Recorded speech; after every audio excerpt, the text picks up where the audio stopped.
கடவுள் நேர்ல வராருன்னு வச்சுக்கோ, நீ என்ன கேப்ப? பிரஷ் பண்ண கேட்பேன். பிரஷ் பண்ண நானே வாங்கி தருவேன். இதுக்கு கடவுள் வரணுமா உனக்கு? வேற ஏதாவது என்ன கேப்ப? அம்மா அப்பாவுக்கு இது தேவை அந்த மாதிரி ஏதாச்சும் கேப்பியா? உனக்கு வேணா நீ தான் கேட்கணும், நான் ஏன் கேட்கணும்? இல்ல நான் என்ன சொல்றேன்னா நம்ம வீட்டுக்கு அந்த மாதிரி ஏதாச்சும் கேப்பியா? நம்ம வீட்டுக்குன்னா பெயிண்ட் அடிக்கணும், இன்டீரியர் ஒர்க் பண்ணணும். ஏ கடவுள் வந்து உனக்கு பெயிண்ட் அடிச்சு இன்டீரியர் ஒர்க் பண்ணி தருவாரா? நீ என்னதான் கேட்ப? கடவுளை பாத்தீங்கன்னா சடனா வந்துடுறாரு, அப்ப நீ என்னதான் கேட்ப? ஃபர்ஸ்ட் அது கடவுளான்னு தெரியணும். அதுக்கு டெஸ்ட் வச்சு கடவுள் தான் தெரிஞ்சிருச்சுன்னு வச்சுக்கோ, அப்ப என்ன கேட்ப? நீங்க எங்க இருக்கீங்க, எங்க இருந்து வராங்க, நீங்க ஒரு கடவுள் தான் இருக்கீங்களா இல்ல நிறைய கடவுள் இருக்கீங்களா? கடவுள்கிட்ட வந்து நல்ல பெரிய வீடு வேணும், வசதி வேணும், அதெல்லாம் நம்ம தான் பண்ணணும்.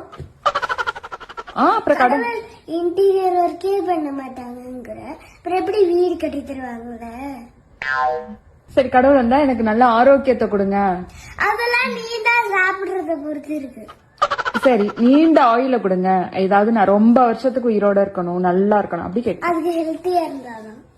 சரி ஓகே, கடவுள் வந்தா நம்ம என்னதான் கேட்கலாம்? நீ கடவுளை பார்த்திருக்கிய, கடவுள் எப்படி இருப்பாருன்னு எனக்கு எப்படி தெரியும்? நான் பார்த்ததுல கடவுள் இப்படிதான் இருப்பாருன்னு யாருக்கு தெரியும்? அப்புறம் எப்படி சொல்லுவேன் இது கடவுள்?